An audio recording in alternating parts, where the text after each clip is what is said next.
Full of invites this time coming from our friends at SM City Olongapo Central and SM City Olongapo Downtown, the SM Store. Summer fashion sale, hot deals and cool styles for you. Okay? At the SM Store Summer Fashion. May 15 to 31. Score your favorite fashion pieces from Parisian, Smith, Milanos, SM Woman, AXCS, Just Kids, and so much more for up to 50% off. Enjoy 10% off on a regular price item from participating brands exclusive to SMAC members May 15 to 31 at SM Central and SM Downtown, okay? At the SM Store Summer Fashion Sale.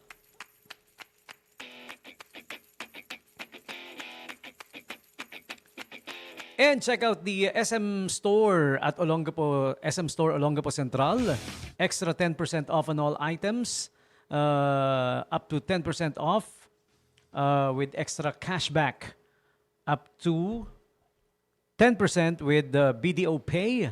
The Back to School, Back to Savings promo at your everyday store at SM City Olongapo Central. May 23 to 27. And check out the Ube Nation. We got all the Ube for you at all SM Supermalls.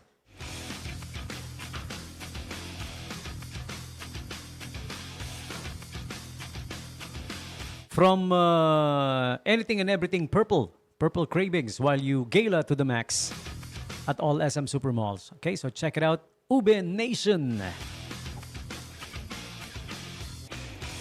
And join the Gala to the Max Dance Challenge.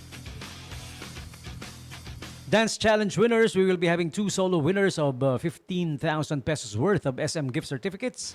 1 group winner of 30,000 pesos worth of SM gift certificates. Upload your entry, post it publicly on Facebook, Instagram, or TikTok, and submit your official entry at the link posted. Look up nyo na lang ha, yung link na nakalagay sa you can find this on the SM City Olongapo Central and SM Downtown Facebook pages. Mahaba kasing link no?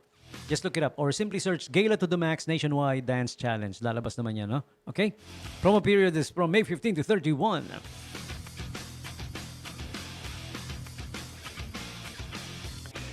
And check out the summer play. Make every summer day a play day. All right, up until May 31 at SM City Olongapo Central's Active Hub. Ayan, dyan po gaganapin ang visit the Active Hub of SM City Olongapo Central.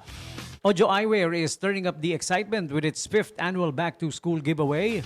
May 29 to 30, 100 students each day will be gifted with a free all-in-one prize eyewear package. Style and clear vision rolled into one. Participating store is the SM City Olongapo Central 3rd level. Chris Sports, your summer adventure starts here. Some summers are for travel, some are for training harder, indoor, outdoor, on court, or on the go. Find your essentials at Chris Sports, SM City Olongapo Central. And check out the SM Store Olongapo Downtown's For You Mom promo, Mom-mazing Treats. Up until May 31 at the SM Store Downtown, free diamond peel by Surgelite, free 4 pieces buttered or General's garlic chicken at Classic Savory. At your everyday store at SM City Olongapo Downtown up until May 31. Okay? That's for SM Downtown, and for SM City Olongapo Central naman, Mom-mazing Treats up until May 31. Also, free 4-step diamond peel by Derm Care. Free 4 pieces buttered or General garlic chicken at Classic Savory. And SMAC exclusive free upsize at the Coffee Bean and Tea Leaf at SM City Olongapo Central up until May 31.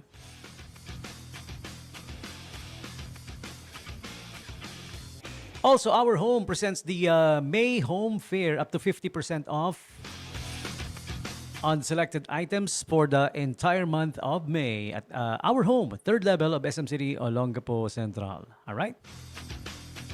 Also join the Summer Art Camp at SM City Olongapo Downtown Drawing and Painting Workshop. This is up until June 27 at the SM City Olongapo Downtown Summer Art Camp. Sale for the entire month of May. Up to 30% off on selected items at Laser Music Store. Experience massive discounts. Laser Music Store is at the 4th floor of SM City Olongapo Downtown. All right? So those are the invites for you coming from our friends at SM City Olongapo Central and SM City Olongapo Downtown. And for those who loves running, ayan, JCIR Events Management presents Sub 2 Challenge. All right? Di ba kailan lang ginawa na natin yung Sub 1? Ito naman, Sub 2 Challenge naman. Oy. Again, it's gonna be at the Subic Bay Freeport Zone at the Subic Bay Boardwalk on July 26, 2026. And the on-site registration is gonna be at the Remy Field. All right, from 5:30 p.m. to 8 p.m. starting May 20. It started yesterday. Tapos araw-araw na yan, tuloy-tuloy na ha. Started yesterday, araw-araw po merong on-site registration, 5:30 p.m.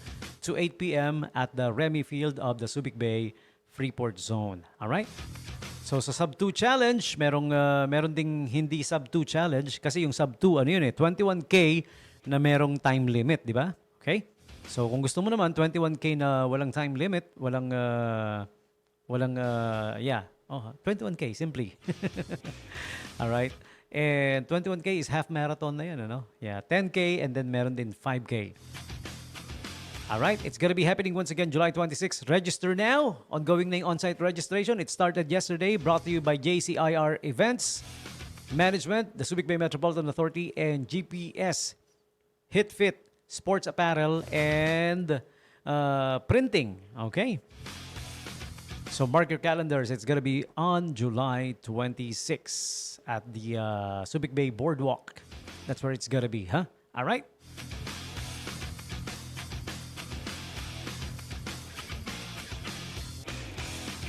We have this news this time coming from our friends at Olongapo City Info Center. Isang bagong 4-story, 12-classroom building itatayo sa Olongapo City National High School. Lubos na pasasalamat ang ipinaabot ni Mayor Attorney Roland Paulino Jr. kina DepEd Secretary Sani Angara at Yusek Peter Corvera para sa bagong itatayong 4-story, 12-classroom para sa Olongapo City National High School. Ang proyektong ito ay isang mahalagang hakbang upang mas mapabuti ang kalidad ng edukasyon at sa lungsod at mabigyan ng mas maayos, ligtas at komportableng learning environment ang mga mag-aaral ng OCNHS. Nagpaabot din ng pasasalamat ang lokal na pamahalaan sa Department of Education sa kanilang walang sawang suporta sa mga programang pang-edukasyon ng lungsod. Inaasahan na sa pamamagitan ng bagong building ay mas marami pang estudyante ang mabibigyan ng sapat na pasilidad at mas magandang oportunidad para sa kanilang pag-aaral at kinabukasan. Ayan, wow. Thank you, Senator. Sino yung pasasalamatan? Through their initiative kasi ito, no? Ayan, ang ating buting Senator Sani Angara at Yusek Peter Corbera. Ayan, sabi ni Mayor Attorney Roland Paulino Jr. Ayan, DepEd Secretary natin si Sani Angara and Yusek Peter Corbera. Salamat po sa inyo. Wow, 4-story, 4 floors, no? Tapos 12 yung classroom total all in all. 'Di ba? 3, 6, 9, 12. O, tatlo bawat palapag to kaya 12 classroom. Okay, sa Olongapo City National High School, my alma mater. And OCNHS is a government high school, no? Alam mo, pangarap ko, sana, pwede naman kung tutuusin mo, di ba? Pwede naman, bawat classroom, yung pampublikong classroom ang tinutukoy ko, ha? Kasi sa mga private, problema na nila yun. Private yun, kung sila may, sana dumating yung time na lahat ng government classroom natin, the air condition na rin, wag nyo sabihin, grabe naman to si DJ Tommy G. Napaka-demanding, ang luho, mali po. Ba't ko sinabi yan? Hindi dahil sa para alam mo na, social, air condition. Hindi yun Alam mo nowadays, yung air condition, essential na Nakapunta na ba kayo sa loob ng isang classroom? Ay, grabe Yung pampublikong classroom, di ba? Ang daming estudyante, maliit yung room. Ang init-init, grabe, promise. Para kang binibigyan ng preview pag napunta ka na sa impyerno. Ito yung preview, ganito ganito yung mararanasan mo. Yun po yung dahilan kung ba't ko wini-wish yun na sana someday, bawat pampublikong classroom, malagyan ng gobyerno ng air condition. Ng air conditioning unit bawat isa. Di ba? Alam mo, come to think of it, eto pakinggan nyo maigi. Pakinggan nyo maigi yung rational ko. Magkano yung pera na involved sa mga flood control project, yung mga, alam ko, baka sabihin nyo, syempre, pang flood control yun. Kinulimbat nga di ba? Pinagbubulsa pinaglalagay sa maleta, inuwi sa bahay. May isa pang opisyal na na nagpahukay pa ng underground para paglagyan ng pera sa sobrang dami, di ba? Pag samasamahin mo lahat yung perang yan, magkano yan? Di ba sabi nga, trillion na raw Abay, kahit 2 air condition, bawat lahat ng eskwelahan na pampubliko sa buong Pilipinas, kayang lagyan You do the math. Sige nga, kwentahin nyo. Di ba? Lahat ng classroom sa buong Pilipinas, kung magagamit lang doon yung nakulimbat na pera, alam ko, hindi ko naman sinasabing mababawi na. I'm doing, yung equivalent. Ito yung equivalent ng kinukulimbat, kinukurakot, dinudugas, versus doon sa mga magagastos kung lalagyan mo ng aircon bawat room ng lahat ng classroom ng Pilipinas. Abay, sobra-sobra pa po yung trilyon. Grabe. Sobra pa yun, promise. Kahit tagda-2 aircon pa ang gawin mo bawat classroom. Di ba, Giselle? Tama ako? Oo. Trilyon Trilyon na yung nawawala kung doon lang nilaan yan, di ba? So, ayun, nangangarap po tayo. Sana may makarinig at gawin yung inisyatiba na parang maging advokasya nyo na to. Na kahit unti-untiin po natin, no? Unti-untiin natin. 1 classroom at a time. Malagyan ng aircon. Kasi kawawa yung mga batang nag-aaral, di ba? Kayo nga sa opisina nyo parang natamad kayo pumasok, hindi kayo mapakali dahil ang init-init, di ba? Nakakainis magtrabaho. Imagine yung mga bata, siksikan sila, no? Di ba? Nung minsan nga, yung isang bata, umuwi, nagsumbong sa nanay. Sabi, Nay, yung katabi ko, muntik na kami magkapalit na mukha. Tapos ang init-init. Hindi ko po naintindihan yung tinuro ni teacher kasi punas ako ng punas ng pawis tsaka paypay ako ng paypay. And eto pa, promise based sa observation kasi nag-aaral din yung anak ko. Di ba? Sa public school din siya. Ang dami niyang kaklase na nagkakasakit. Yung mga bata po nagkakasakit, promise. Dahil sa sobrang init, sino ba namang hindi magkakasakit, di ba? Ang init-init, tumatagak yung pawis, lalabas, matutuyuan. Di ba? Nagkakasakit sila. Sa loob ng 1 linggo, wala silang naging perfect attendance.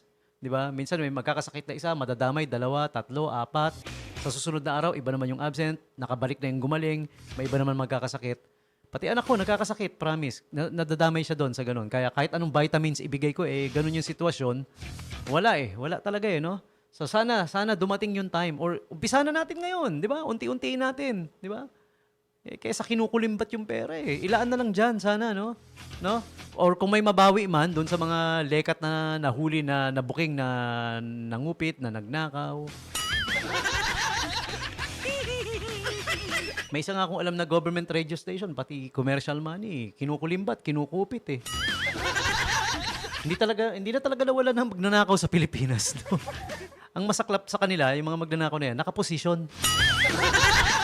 Walang kulong, walang huli. Oo. Tapos may mga nasa taas pa na, alam mo yon, yung mga bossing nila, pinoproteksyonan sila. I don't know kung bakit. Di ba? Tapos yung mga matino, yung mga maayos, yung mga gumagawa ng tama, sinisibak, tinatanggal. Para daw wala nang hahadlang dun sa kumari-kumpari na kumukulimbat. Yan lang po yung pinapangarap natin na sana magkaroon ng katuparan someday, no? Na bawat room ng pampublikong eskwelahan maging air condition na kaya naman kaya promise. Imagine mo yung laki ng perang nawawala sa gobyerno. Di ba? Kung nailaan lang yun doon. Again, gaya na sabi ko kanina, kahit 2, 3 aircon pa bawat room. Kwentahin nyo, trilyon na yung nawawala, Mario Joseph.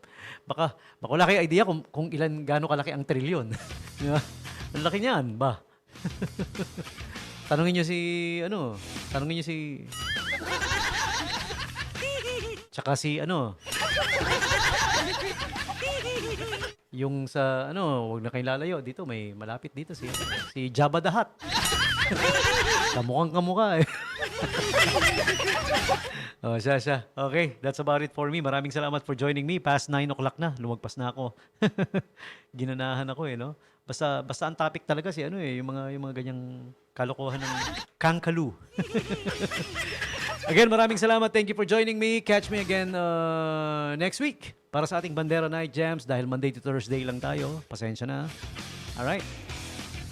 So thank you for joining me. Thank you for jamming with me. Let me check. Final shout out sa mga nasa live stream natin. Kay Ate Rubiliza Ramirez. Hi and happy listening to you. Yan. Speaking of Ruby, my dear Mahal, happy birthday sa iyo, Mahal. Pahabol pa. She celebrated her birthday last Tuesday. Yan. Okay, so shout out pa. Who else do we gotta greet? Shout out pa sa mga nasa live stream natin ngayon. Thank you for keeping us company. Everybody there in the live stream. All right, giving you my final song now. Music coming from Bon Jovi. This one's from 1988. And the song is called Living in Sin. With this song for now, Tommy G saying peace. I'm out of here. Bye-bye. Good evening.